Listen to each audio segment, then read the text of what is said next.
आपल्या कपाळावरती आपल्या मागील जन्माचं राहिलेलं कर्म जे काही लिहिलेलं आहे महाराज, ते कोणीही चुकवू शकत नाही.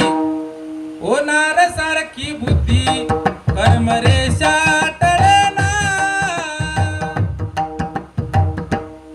जे जे लिहिले प्रारब्धी ते न चुके कर्म कधी.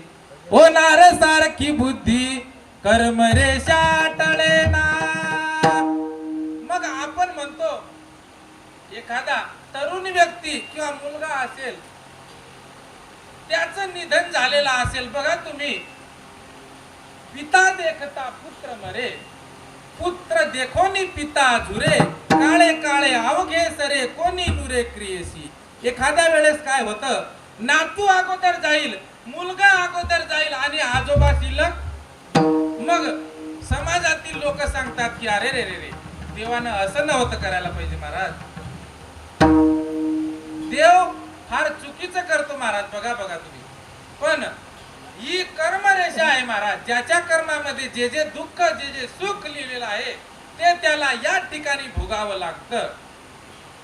म्हणून ही कर्मरेषा टळत नाही.